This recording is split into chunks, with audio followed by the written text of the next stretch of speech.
హైదరాబాద్ కోటిలో కాల్పుల ఘటన పోలీసులకు సవాల్గా మారింది. ఇష్యూ జరిగి 3 రోజులైనా నిందితులకు సంబంధించి ఎలాంటి క్లూ దొరకలేదు. 800 సీసీ కెమెరాల్లో ఫుటేజ్ పరిశీలించిన పోలీసులు నిందితుల ఆచూకీపై మాత్రం ఎలాంటి వివరాలు వెల్లడించలేదు.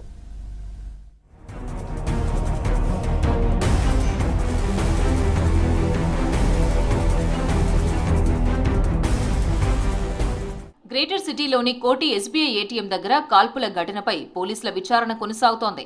వస్త్ర వ్యాపారిపై దాడి చేసి 6 లక్షలు దోచుకెళ్లిన 2 నిందితుల కోసం గాలిస్తున్నాయి స్పెషల్ పోలీసుల టీంలు. జనవరి 31న అత్యంత రద్దీగా ఉండే కోటిలో ఎస్బీఐ ఏటీఎం దగ్గర కాల్పుల ఘటన హాట్ టాపిక్ గా మారింది.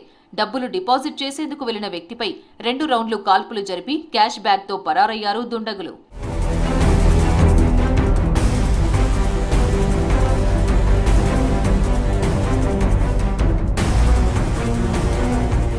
ఘటన జరిగిన తర్వాత రంగంలోకి దిగిన పోలీసులు స్పాట్లో క్లూస్ సేకరించడంతో పాటు అన్ని కోణాల్లో దర్యాప్తు చేస్తున్నారు.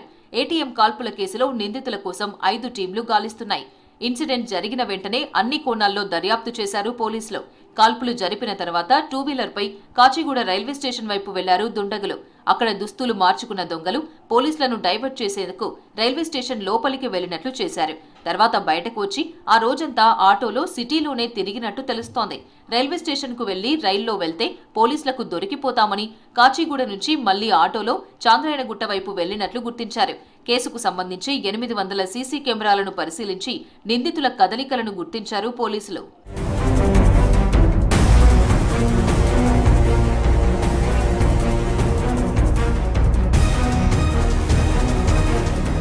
కాల్పులు జరిపి పరారైన 2 నిందితుల్లో ఒకడు పాత నేరస్తుడిగా గుర్తించారు. మొబైల్ పవర్ డంపింగ్ తో నిందితుల నెంబర్ సేకరించారు పోలీసులు. 800 సీసీ కెమెరాలు పరిశీలించగా నిందితులు కాల్పుల తర్వాత పోలీసులను డైవర్ట్ చేసేందుకే ఆటోలో తిరిగినట్లు గుర్తించారు. 2 నిందితుల చివరి సీసీ ఫుటేజ్ ఆధారంగా వారు వెళ్లిన రూట్ ఐడెంటిఫై చేస్తున్నారు అధికారులు.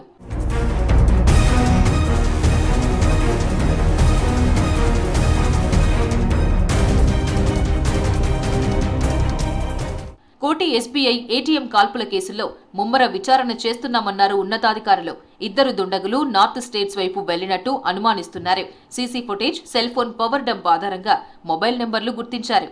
వీలైనంత త్వరగా నిందితులను పట్టుకుంటామని అంటున్నారు పోలీసులు.